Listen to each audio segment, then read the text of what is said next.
including Canelo, as much as I hate him. And I really don't know where Canelo goes, seriously. I don't expect anything less than that with that kind of person. He's an ass. Sometimes styles make fights. Sometimes fighters get a little tentative. They get a little, gun shy. So you never know until that bell rings. Oscar de la Hoya, the man who launched Canelo Alvarez's career, may have been the opponent of his most intense battle outside of the ring. Canelo, Jesus Lord, come on. You're getting paid all this money to fight against a runner who we all knew was going to run, the Cuban style. You chose him, and now you say you hate fighting runners? Well then, don't fight runners. We all know who we want to see you win against. That's Benavidez. Go up against Benavidez. Fight Benavidez. He won't run. What's wrong with that? It's a good fight. But it's sad. It really is. Once an invincible team that sold out arenas and controlled pay-per-view with Golden Boy marketing, their partnership fell apart into a sour public conflict characterized by lawsuits, betrayal charges, and an ego struggle over wealth and influence. Because he's mad because I leave Golden Boy. I'm the diamond in Golden Boy. Golden Boy is not the same without me. That's why he's angry. I have the proofs. I have proofs. I put my liars in, and he tried to steal money. I have proofs. I don't want to do anything against that kind of guys. I don't want that vibes. I don't really give a shit about Oscar. But if he says something here in my territory, I need to say something. De la Hoya, who feels devalued and abandoned, accuses Canelo of participating in a hostile takeover that destroyed his business. But Canelo maintains he was treated disrespectfully and held back. I've seen some stuff about with the whole Oscar de la Hoya thing. I'm glad to go away from him. Yeah. He's fucking crazy. We're really good friends with Dana White. Yeah. And he doesn't like Oscar de la Hoya too, I said. Oscar de la Hoya has announced he's coming out of retirement to box again. Cocaine isn't cheap. I think nobody. Because he's a vacuum, right? Every time he's in problems, he don't have any fighters left. Ryan Garcia, because he signed with him. Now Ryan Garcia, I think is in a problem with him.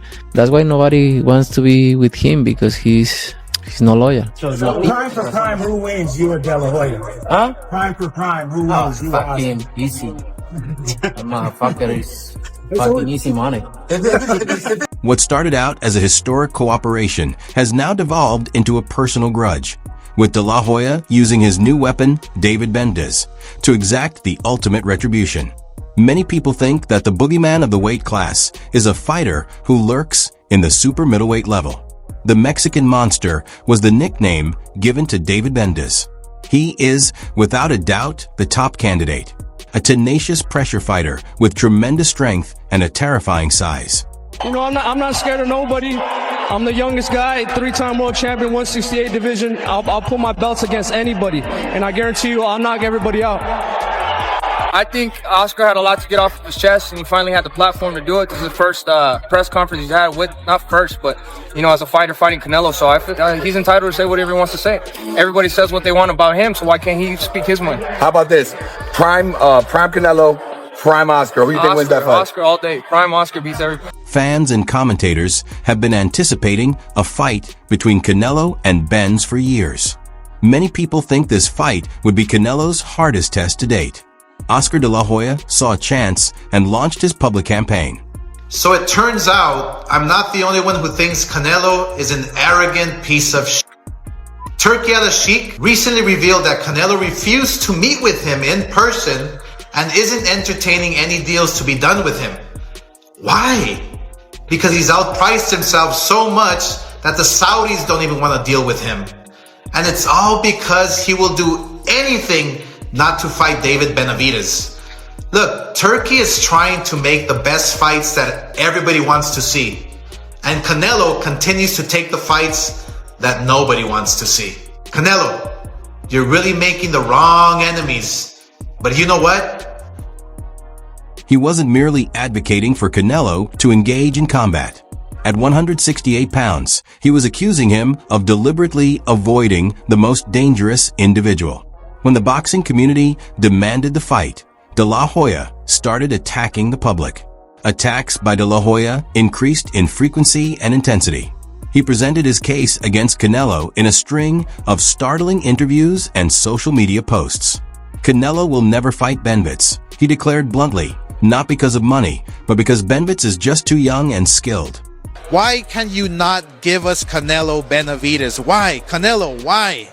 I do not understand it. You're demanding $200 million? Like, come on, dude. Basically, Canelo doesn't want to give us the good fights. Imagine if Canelo and Benavidez gets made. That's the Super Bowl of boxing. Boxing is on the rise. Canelo, don't screw it up for us. I thought I would never say this, but Canelo's scared. Literally, I thought I would, as a fighter, I know fighters are not scared. But wow, we've been begging Canelo, please, Canelo, please. We want this fight. It's all ego. It's all just being arrogant. You know, come on, just get paid. It's going to be the biggest payday of your career anyway. Not just what you're asking, but man, we need this fight. Boxing needs this fight. The assertion implied that the pound-for-pound king was terrified of a younger, more ravenous lion, which was a clear jab at Canelo's self-confidence. Then, De La Hoya made his most astonishing forecast. Canelo is aware that he will be rendered unconscious by David Benavidez. He didn't stop there, though. He revealed what he says is Canelo's covert fight avoidance tactic. He priced himself out by requesting an unachievable $150 to $200 million. It was referred to as a classic move by De La Hoya. Boxing 101, a strategy to act as though you desire a fight that you don't want to engage in. Again, that's just another way to say I don't want to fight him. That's the bottom line. That's basically it. I don't want to fight him. So you throw out a number. I mean, it's classic from Boxing 101.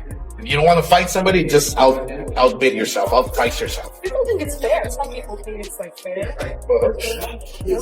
Then we're not going to see the fight. And I want to see the fight. Benavidez would be a threat for anybody. I love his style. I love his mentality.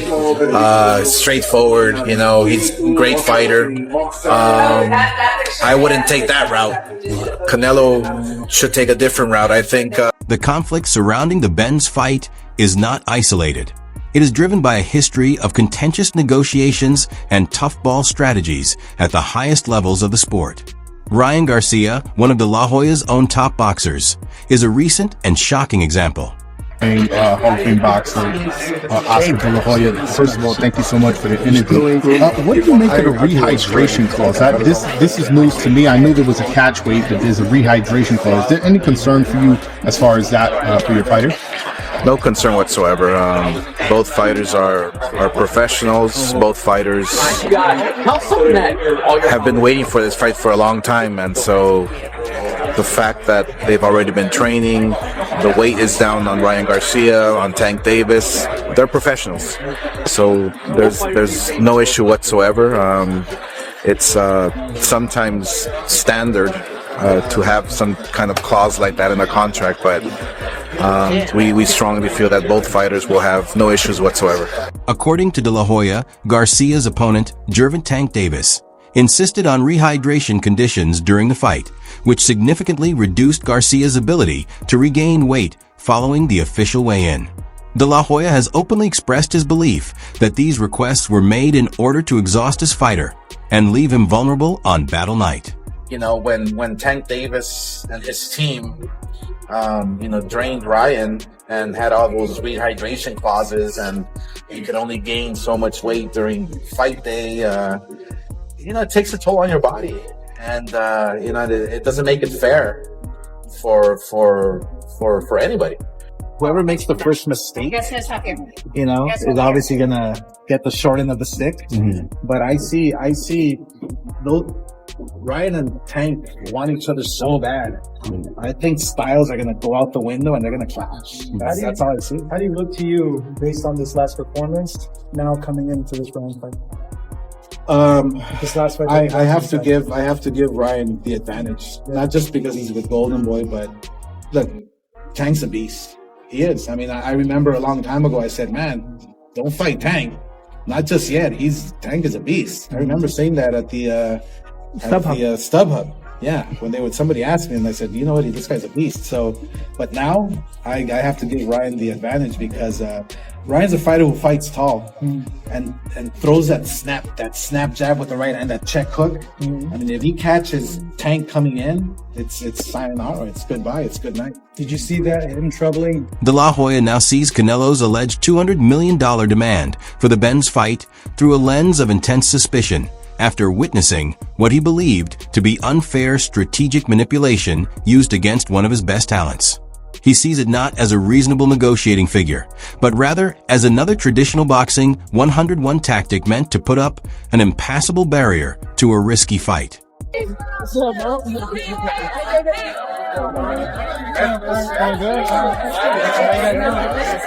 Dimitri Bivol's got his idea of what he thinks that fight's worth, and obviously it's still just standard procedure, and we'll see where we get to with it. I mean, I think his priority is to fight Dimitri Bivol. I'm not part of the offers made to Canelo about Benavidez. Didn't sound like a lot of money to me for a fight of that magnitude, but that's over to Eddie Reynoso and Canelo. His heart wasn't the only thing being questioned in the attacks. They went after his abilities. Okay, breakdown. Canelo, Charlo next week. Should be a good fight. So Canelo, obviously, he's very flat-footed, heavy inside the ring. He literally walks like he has quicksand on his feet. But I think that if he throws those big bombs on Charlo's arms, obviously during the rounds his arms will come down, and in the later rounds Canelo will chop him down and eventually maybe stop him. But if Charlo keeps his jab, double, triple, double, up, down, and throws combinations and moves and stays this distance, he can give Canelo a lot of trouble. Just like Bivol, he was throwing punches, coming back out. Throwing punches, coming back out. Keep your distance, use your jab, boom. Should be an easy win for Canelo, or should be a masterful performance by Charlo. Declaring in public that Canelo's approach was defective due to his excessive foot weight, De La Hoya suggested that he hire a new trainer. Get a new trainer. I can't advise him on retiring or staying in box. That's a very personal decision. But I can say, hey, get a new trainer. You'll do better. A new trainer will teach you different tricks. Will imagine him getting one of the best trainers out there in the world, like a Ronnie Shields, who's gonna teach you footwork, who's gonna teach you speed and movement and not be so heavy on your feet. So imagine with his power and with his reflexes, he still has a chance to fight several more fights with the elites, but he needs a new trainer.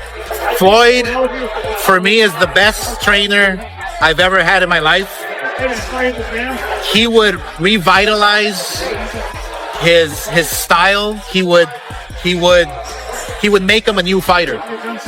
That's how great Floyd is. He even implied that Canelo's primary flaw is that he becomes irritated when he is unable to hit opponents with greater skill. With feeling and thinking. It's called frustration. You know? When you're facing a Floyd, he got frustrated. When he faced Bivol, he got frustrated, trying to lift him up and body slam him in the ring. When he got hit by Crawford and he took that deep breath, he was frustrated. Don't get me wrong. Canelo facing the right opponent that's going to stay in front of him, that's going to fight, that's going to make it a brawl, Canelo knocks him out. So I'm not saying Canelo's shot or done. No, it's far from it. It's all on the matchmaking. It's all who you put in front of him.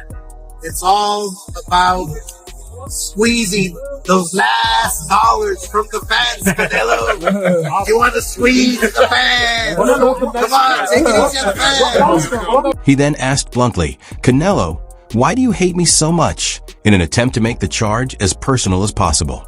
Is it because you declined to battle David Benavidez while I defeated every opponent? Is that because people will always think of you as a duck? And Canelo just can't help himself when it comes to being an ungrateful, jealous asshole. I'll bring up a name, Oscar De La Hoya. No, don't bring that motherfucker. Dumb bitch. Canelo, why do you hate me so much? Bruh. Is it because I fought all challengers and you refused to fight David Benavidez? Is it because the public will always remember you as a duck? De La Hoya shows his perplexity each time Canelo names a new opponent by saying,